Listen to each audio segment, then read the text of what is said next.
कायर और कछुआ बातें करते हुए अपने कदम आगे बढ़ाए जा रहे थे कि तभी युग चलते चलते रुक जाता है और सामने देखते हुए अपने चेहरे पर चमक लाते हुए कहता है, मिल गया। कायर और कछुआ दोनों एक साथ पूछ बैठते हैं, क्या मिल गया? युग अपना सीना तानते हुए कहता है, वही जिसकी तलाश थी, वो देखो। जिस तरफ युग ने इशारा किया था, जब कायर और कछुआ उस तरफ अपनी नजरें करते हैं तो देखते हैं कि उनके सामने एक कच्चा मकान था जो मिट्टी का बना हुआ था, जिसकी छत पर खप्परे डले हुए थे। देखने से वो मकान काफी जर्जर लग रहा था। उसी घर के सामने एक बड़ा सा आंगन था, जिसके बीचों बीच 2 बबूल के पेड़ लगे हुए थे जो एक दूसरे से जुड़े हुए थे। उन दोनों पेड़ों को देखकर कोई कह ही नहीं सकता था कि वहां पर 2 बबूल के पेड़ हों। वो दोनों इस तरह से एक दूसरे को सहारा दे रहे थे कि वो 2 ना होकर एक ही लग रहे थे। दोनों ही काफी घने बबूल के पेड़ थे। वो तीनों जब से पंचम गांव के अंदर घुसे थे। ये पहला पेड़ होगा जो उन्हें सही सलामत हरा भरा दिख रहा था। इससे पहले उन्हें पेड़ दिखे भी थे तो पूरे सूख गए थे, तो कुछ जल गए थे। दूर दूर तक हरियाली का नामो निशान नहीं दिखा था। कायर और कछुआ तो उस बबूल के पेड़ को तो देखते ही रह गए थे। उन दोनों ने अपनी पूरी जिंदगी में ऐसा बबूल का पेड़ पहली बार देखा था। कछुआ नॉर्मल होते हुए उस बबूल के पेड़ को देखते हुए कहता है, ये क्या? इस तरह से आंगन में कौन बबूल का पेड़ लगाता है? कायर झट से कहता है, अब पेड़ आंगन में नहीं तो क्या फिर घर के अंदर लगाएंगे कछुआ? कछुआ मुंह बनाते हुए कहता है, अब एक कायर, मेरे कहने का ये मतलब नहीं था। मैं तो ये कह रहा था कि इस तरह से बबूल के पेड़ों को घर के आंगन में नहीं लगाया जाता। तुझे वास्तुशास्त्र के बारे में नहीं पता क्या? कायर तुरंत बोल पड़ता है, अब ये पेड़ लगाने और वास्तुशास्त्र का क्या लेना देना भला? कछुआ अपनी बात पर जोर देते हुए कहता है, लेना देना है कायर। वास्तुशास्त्र के अनुसार कांटेदार पेड़ घरों के पास लगाने से गृह क्लेश होता है, और सिर्फ इतना ही नहीं बल्कि बुरी शक्तियों, नकारात्मक ऊर्जा का भी घरों में वास बनता है। इसीलिए तो कहा जाता है कि बैर नींबू के पेड़ घर के आसपास नहीं लगाना चाहिए। कायर तुरंत पलट कर कहता है, अगर ऐसा ही है तो फिर तो गुलाब के पेड़ भी नहीं लगाना चाहिए। लोग वो तो बड़े चाव से लगाते हैं अपने गार्डन में, तो क्या तब गृह क्लेश नहीं होता तेरे वास्तुशास्त्र के अनुसार? कछुआ झट से बोल पड़ता है, गुलाब का पेड़ इनमें अपवाद है कायर, और तू जानता है गुलाब का फूल माँ लक्ष्मी पर चढ़ाया जाता है। एक ये भी कारण है उसे लगाने का। एक और बात, गुलाब का पेड़ नहीं पौधा होता है, और मैं पेड़ की बात कर रहा हूँ। कायर चुप ही रहता है। कछुआ अपनी बात पूरी करते हुए कहता है, मुझे तो ना ये गांव ही गड़बड़ लगता है। किसी को वास्तुशास्त्र के बारे में कुछ पता ही नहीं होगा। ये देख, इस घर के दरवाजे का मुंह भी उस तरफ है जिस तरफ सूरज अस्त होता है। अब ऐसी छोटी छोटी गलतियां करेंगे तो गांव में बुरी शक्तियां तो हावी होंगी ही ना। मुझे तो लगता है यही सब कारण होंगे जिस कारण गांव में औरतें कोख से तो होती थी पर बच्चों को जन्म नहीं दे पाती थी। इस गांव का वास्तु ही ठीक नहीं है। इसी वजह से गांव में अपने आप आग लग गई होगी। जिस जगह का वास्तु ठीक नहीं होता वहां पर कुछ ठीक नहीं होता है। कछुआ कायर से बात करने में ही लगा हुआ था कि तभी औरतों और बच्चों के रोने की आवाजें सुनाई देने लग जाती हैं। कई सारे बच्चों के रोने की आवाज सुनाई देती है।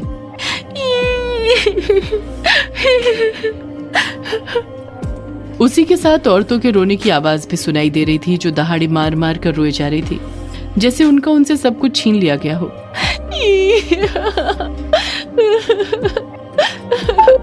कायर डरते हुए कहता है, ये कैसी आवाजें हैं? कछुआ अपने आसपास देखते हुए कहता है, कहीं ये उन्हीं औरतों और बच्चों की आवाजें तो नहीं है जो यहाँ पर सालों पहले मर गए थे? वैसे ही डायना ने कहा था यहाँ हर कदम पर मौत है। कहीं वो इन्हीं खतरों की बात तो नहीं कर रही थी? कायर डरते हुए कहता है, पर डायना को इन सब चीजों के बारे में कैसे पता चला था? क्या वो यहाँ पर पहले आ चुकी है? कायर की बात ने कछुए को भी सोचने पर मजबूर कर दिया था। कछुआ मन ही मन सोचने लग जाता है, कायर सच कह रहा है। डायना को इतना सब कुछ कैसे पता था? उसने तो जाते जाते मुझे सलाह भी दी थी, देखकर कदम रखना, उसी के कारण तो मुझे वो दरार दिखाई दी थी। अचानक से कछुए का ध्यान डायना पर चले गया था और वो डायना के बारे में सोचने लग गया था। कायर का ध्यान बच्चों और औरतों की आती हुई रोती हुई आवाज पर था। बच्चों और औरतों के रोने की आवाज तो सुनाई दे रही थी पर कोई दिखाई नहीं दे रहा था।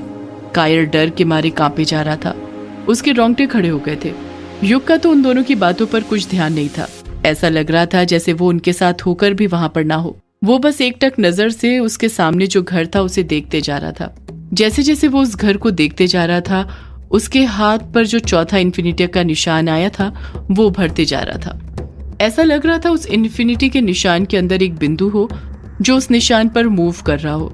कछुआ और कायर अपनी अपनी सोच में खोए हुए ही थे कि तभी युग सामने बने घर को देखते हुए कहता है, वो यही है, वो यही है। कायर डरते हुए कहता है, कौन यही है युग? युग एकटक नजर से घर को देखते हुए ही कहता है, पापा का शरीर। उनका शरीर यहीं पर है कायर। कछुआ डायना को दिमाग से हटाते हुए तुरंत हड़बड़ाहट से युग से कहता है, कहाँ पर युग, कहाँ पर है तेरे पापा का शरीर? मुझे तो कहीं दिखाई नहीं दे रहा। कायर भी अपने आसपास देखते हुए कहता है, मुझे भी दिखाई नहीं दे रहा। तुझे कहाँ पर दिख गया? युग घर की तरफ देखते हुए ही कहता है, वो यहीं पर है, इस घर के अंदर। कछुआ हैरानी के साथ कहता है, तुझे कैसे पता? अभी तक तो हम घर के अंदर भी नहीं गए हैं। युग कहता है, मैं उन्हें महसूस कर सकता हूँ, वो यहीं पर है, इस घर के अंदर। कायर मन में सोचने लग जाता है, ये कैसे उन्हें महसूस कर सकता है? वो तो कब के मर गए हैं। ये कहीं पागल तो नहीं हो गया इस गांव में आकर? युग खुद से बड़बड़ाता है, पापा यहीं पर हैं, यहीं पर है उनकी लाश। मैं आ रहा हूँ पापा, मैं आ रहा हूँ। इतना कहकर युग घर की तरफ अपने कदम बढ़ाने लग जाता है। कछुआ युग को रोकते हुए कहता है, रुक जा युग, रुक जा। कछुए के कहने पर भी युग नहीं रुकता है और अपने कदम आगे बढ़ाते रहता है। युग अपने कदम आगे बढ़ा ही रहा था कि तभी उसे करंट का झटका लगता है और वो पीछे जाकर गिर जाता है। जब युग गिरता है तो देखता है कि जिस जगह पर उसे करंट लगा था वहां पर भी वैसी ही दरार बनी हुई थी जैसी पंचिम गांव के बाहर बनी थी। युग समझ जाता है कि वो सप्तम चक्र का ही एक चक्र है। कछुआ युग को जमीन पर से उठाते हुए कहता है, मैं कह रहा था ना रुक जा, पर तू है कि मेरी बात मानता ही नहीं है, हमेशा अपने मन की करते रहता है। मुझे वो चक्र दिख गया था इसलिए रोक रहा था। अब रुक, इस चक्र को साथ में मिलकर नष्ट करते हैं, जिस कारण इसकी काली शक्तियों का हम दोनों पर ज्यादा असर नहीं होगा। अपने शरीर के अंदर एनर्जी बनी रहेगी। कछुआ युग को उठा ही रहा था कि युग को गुस्सा आ जाता है और वो उसे पीछे धक्का देता है और खुद अपने हाथ सामने की तरफ करके उस घर की तरफ देखने लग जाता है। देखते ही देखते युग का चेहरा गुस्से से लाल हो जाता है। उसके अंदर की शक्तियां जागृत होने लग जाती हैं। उसके हाथ में जो चारों निशान थे वो चारों अपने अपने रंग में चमकने लग जाते हैं। उस घर के चारों तरफ जो दरार बनी हुई थी उसमें से कांटेदार दीवार ऊपर उठती है और उन तीनों को वो दीवार दिखाई देने लग जाती है। युग मंत्र पढ़ते हुए ही अकेले ही उस दीवार को नष्ट करने की कोशिश करने लग जाता है। वो लगातार मंत्र पर मंत्र पढ़े जा रहा था। इस बार उस दीवार को नष्ट करने में युग को कुछ वक्त लग रहा था। ऐसा लग रहा था उसकी शक्ति पहले से कमजोर हो गई थी, जिस कारण उसे वक्त लग रहा था। कछुआ युग की मदद करने के लिए अपना नाखून निकालता है, पर उससे पहले युग अकेले ही उस दीवार को जलाकर नष्ट कर देता है। वो कांटेदार दीवार जलकर उसी दरार के अंदर घुस जाती है। अकेले ही उस दीवार को नष्ट करने के कारण युग कुछ थक गया था और लंबी लंबी आहें भरने लग जाता है। कछुआ युग को फिर से समझाते हुए कहता है, ये तू क्या कर रहा है युग? तू मेरी बात क्यों नहीं मान रहा है? अकेले ही सब कुछ करने में क्यों लगा है? ऐसे में तू थक जाएगा, जो तेरे लिए ठीक नहीं होगा। ऐसा करने से तेरी जान भी जा सकती है। युग पलटकर कुछ नहीं कहता है, बस अपने कदम आगे बढ़ाते रहता है। उसके अंदर एक जुनून सवार था अपने पापा का शरीर ढूंढने का। कायर कछुआ से कहता है, कछुआ तू इस युग से कुछ क्यों नहीं कहता है? मेरी बात तो मान नहीं रहा, शायद तेरी ही मान ले। तू कुछ बोल कर देख, रोक उसे साथ में चलने के लिए बोल। कायर तो डर के मारे कांपने लग गया था। उसके कुछ समझ नहीं आ रहा था कि वो क्या करे। कछुआ युग को कुछ नहीं कहता है। उसे तो खुद युग से ही डर लगने लग गया था, ये सोचकर कि कहीं युग गुस्से गुस्से में उसे कुछ न कर दे। जिस तरह दीवार को जलाकर खाक किया है उसे न जला दे। एक तरफ वो युग को इतने गुस्से में देखकर डर रहा था, तो दूसरी तरफ औरतों और बच्चों की रोने की आवाज सुनकर वो डरे जा रहा था। उसकी जान हलक में आ गई थी। उसे लगने लग गया था कि दोस्ती के चक्कर में वो कहां से कहां आ गया था। इससे अच्छा तो ये होता कि वो आता ही नहीं। युग घर की तरफ अपने कदम बढ़ाते हुए बड़बड़ाता है, मैं आ रहा हूँ पापा, मैं आ रहा हूँ। यही बात बड़बड़ाते हुए युग अपने कदम घर की तरफ बढ़ा रहा था। कछुआ जानता था वो युग को इस तरह नहीं छोड़ सकता था। उसने अभिमन्यु से उसके साथ रहने का वादा किया था, इसलिए वो भी उसके पीछे पीछे ही जाने लग जाता है। कछुआ युग के पीछे जाते हुए बौखलाहट के साथ कहता है, रुक युग, रुक जा, साथ में चल। अकेले अकेले आगे मत बढ़, आगे खतरा हो सकता है। कछुआ युग के पीछे पीछे घर के अंदर घुस जाता है।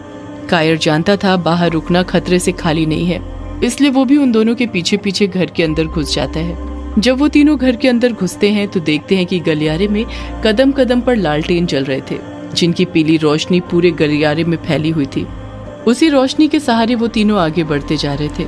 बाहर से देखने से तो वो घर बहुत छोटा लग रहा था, लेकिन अंदर से कई गुना बड़ा था, जिसमें एक के बाद एक कमरे बने हुए थे जो दिखने में एक समान थे। किसी कमरे का दरवाजा लगा हुआ था तो किसी कमरे का दरवाजा खुला हुआ था, जिसके अंदर देखते ही घना अंधेरा नजर आ रहा था। उस घर में एक के बाद एक इतने सारे कमरे थे कि कोई भी देखकर कंफ्यूज हो जाए कि किस कमरे के अंदर जाया जाए। पर युग था कि सीधे सीधे अपने कदम आगे बढ़ाते जा रहा था, रुकने का नाम नहीं ले रहा था। उसे देखकर ऐसा लग रहा था जैसे उसे किसी चीज की महक आ रही हो। वही सूंघकर वो आगे बढ़ते जा रहा था। कछुआ भी उसी के पीछे चलते जा रहा था। कछुआ युग के पीछे चलते हुए मन ही मन सोचता है, पहला चक्र ग्रेवयार्ड कोठी के बाहर था, दूसरा बंगला मुड़ा गांव, तीसरा पंचिम गांव, चौथा इस घर के बाहर। मतलब अभी 3 चक्र और बचे हैं जिन्हें तोड़ना होगा। पता नहीं अब वो 3 चक्र कहाँ पर होंगे और कैसे टूटेंगे। कछुए के पीछे ही कायर चल रहा था, जो उसके अगल बगल कमरे बने हुए थे उन्हें देख रहा था। उन कमरों और आसपास की जगह को देखते हुए कायर ने ये नोटिस कर लिया था कि पूरे घर के अंदर एक भी मकड़ी का जाल नहीं था, जिसका साफ मतलब था कि घर के अंदर कोई ना कोई तो जरूर रहता है। पर वो समझ नहीं पा रहा था कि इस खौफनाक गांव में भला कौन रहने का साहस कर सकता है, वो भी इस घर के अंदर। कायर ने चलते हुए भी अपना एक हाथ जेब के अंदर डाला हुआ था और उस चीज को पकड़ कर रखा हुआ था जो वो हवेली के अंदर लेने दोबारा गया था, कछुए को बाहर खड़ा करके। युग अपने कदम आगे बढ़ा ही रहा था कि वो चलते चलते एक कमरे के सामने आकर रुक जाता है। उस कमरे का दरवाजा लगा हुआ था। युग के पीछे पीछे कछुआ और कायर भी रुक जाते हैं। कायर मन ही मन सोचने लग जाता है, अब ये युग इस कमरे के सामने आकर क्यों रुक गया। युग उस कमरे के दरवाजे को देखते हुए कहता है, पापा का शरीर यहीं पर है, इस कमरे के अंदर। मैं उन्हें महसूस कर सकता हूँ। हाँ, पापा का शरीर इसी कमरे के अंदर है। इतना कहकर युग उस कमरे के दरवाजे को खोलने लग जाता है, पर जैसे ही युग दरवाजे के हैंडल को पकड़ता है वो चीखता है, आह! सदियों से है पुरानी ये है यक्षिणी की कहानी। यक्षिणी एक आग है, यक्षिणी तेरा ख्वाब है।